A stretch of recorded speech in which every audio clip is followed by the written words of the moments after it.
प्यारे बच्चों, आज मैं आपको एक पुरानी बात बताना चाहता हूँ। 102 साल पुरानी बात है।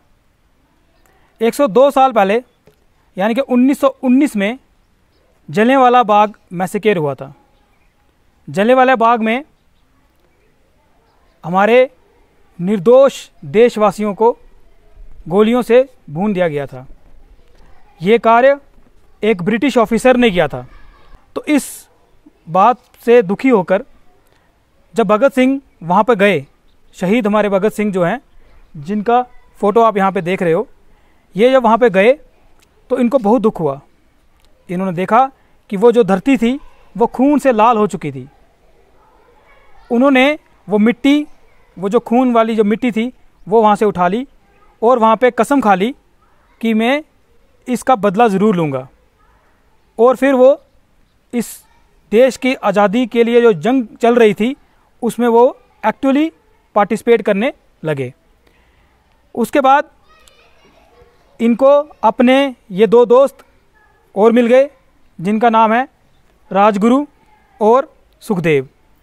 तो इन तीनों ने हमारे देश की आज़ादी के लिए बहुत कार्य किया है। यहाँ तक कि 23 साल की उम्र में जब इनको फांसी देने का आदेश हुआ तो ये घबराए नहीं, ये खुशी खुशी फांसी के फंदे पर झूलने के लिए चल पड़े। भगत सिंह जो थे वो छोटी सी उम्र में यानी कि 23 साल की उम्र में फांसी के फंदे पर झूल गए थे। किसके लिए? आज़ादी के लिए। और उनके साथ राजगुरु और सुखदेव भी थे। और ये जब फांसी के फंदे पर झूल रहे थे तो इनके चेहरे पर बिल्कुल भी कोई डर, कोई शिकन कुछ नहीं था। ये आज़ादी के दीवानों की तरह बिल्कुल हंसते हंसते फांसी के फंदे पर झूल गए थे। तो ये सब कुछ इन्होंने क्यों किया था? ताकि हम आज आज़ादी में, अपने आज़ादी का जो ये माहौल है इसमें जी सकें। तो आज हमारे देश को आज़ाद हुए 75 साल होने वाले हैं। तो इसीलिए हम यहाँ पे आज़ादी का अमृत महोत्सव मना रहे हैं। तो ये जो आज़ादी का अमृत महोत्सव है इसमें हम सबको ये खुशी होनी चाहिए कि आज हम बिल्कुल आज़ाद हैं, आज़ाद मुल्क हैं। आज हमारे यहाँ लोकतंत्र है। आज हम खुद अपनी सरकार अपनी मर्ज़ी से चुन सकते हैं। तो ये पहले ये सब कुछ नहीं था। तो इसीलिए हमें अपनी इस आज़ादी को कायम रखते हुए और अपने देश के लिए और अच्छे अच्छे काम करने हैं। जैसा कि आप लोगों ने देखा ही होगा, अभी कॉमनवेल्थ गेम्स चल रही हैं। तो आप देख रहे हो वहाँ पर कितने गोल्ड मेडल लिए जा रहे हैं, कैसे देश का नाम रोशन किया जा रहा है। इसी तरह से आपने भी अपने देश के लिए जो भी आपके अंदर टैलेंट है, किसी का सिंगिंग में टैलेंट होता है, कोई पढ़ाई में अच्छा है तो वो IAS अफसर बनकर देश की सेवा कर सकता है। अगर कोई अच्छा खिलाड़ी है तो अपने खेल को और अच्छा बेहतर बनाकर इंटरनेशनल लेवल पे अपने देश का नाम रोशन कर सकता है।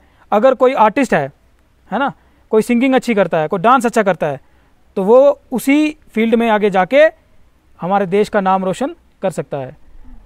तो इसी तरह से आपने अपने देश का नाम रोशन करना है, जैसे कि हमारे क्रांतिकारियों ने अपने टाइम किया था, है ना। इन्होंने अपनी जान की बाजी लगा के हमें ये आज़ादी दी हुई है, ये आज़ादी दिलाई हुई है।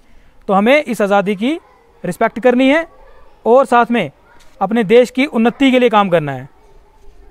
इन्हीं शब्दों के साथ मैं अपने हेड सर को आमंत्रित करता हूं को भी अपने 2 शब्द आपके सामने शेयर करें। आज का दिन जिन लोगों ने देश के लिए कुर्बानियाँ दी हैं उनका दिन हम उनकी याद में मना रहे हैं। और ये जो आप देख रहे हैं भगत सिंह, राजगुरु और सुखदेव, ये एक ऐसे दोस्त बन गए थे आपस में कि जिन्होंने एक प्रण जैसा लिया था कि देश को आज़ाद कराने के लिए हम अपनी जान भी निछावर करनी पड़े तो हम करेंगे। तो भगवान ने उनको एक ऐसा मौका दिया कि ये देश की खातिर ये लोग शहीद हो गए और ये साथ साथ में शहीद होने के साथ साथ ये लोग जो हैं वो अमर भी हो गए।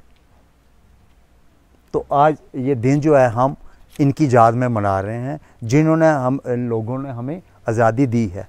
ये आज जो 75 में हम जो स्वतंत्रता दिवस मनाने अभी जाएंगे, हम मनाने जा रहे हैं, वो इन लोगों की बदौलत ही है वरना हम आज अभी गुलाम होते। तो इनकी बदौलत ही हम ये खुशियाँ मना रहे हैं और आगे भी खुशियाँ मनाएंगे और अपने देश को तरक्की की ओर हम ले जाएंगे। और साथ में ये लोग ऐसे थे, इनकी अगर हिस्ट्री आप सुने, ये लोग कोई नशा वगैरह बिल्कुल नहीं करते थे, क्योंकि आज़ादी के साथ साथ अब हमने इस तरीके से रहना है कि ये जो नशे का जो दौर चल रहा है उससे भी बचना है। ये लोग सभी जो देश की खातिर ये जो शहीद हुए, ये हमें प्रेरणा देते हैं कि भाई आपने नशा भी नहीं करना है। जो आदमी नशे में होगा वो लोग कभी भी देश की खातिर कोई अच्छा काम नहीं कर सकते, क्योंकि उनको पता नहीं होता हम कर क्या रहे हैं। तो ये हमें ये प्रेरणा भी देते हैं कि अपने देश की खातिर मर मिटना है। इतना कहते हुए मैं अपने बात को विराम देता हूँ।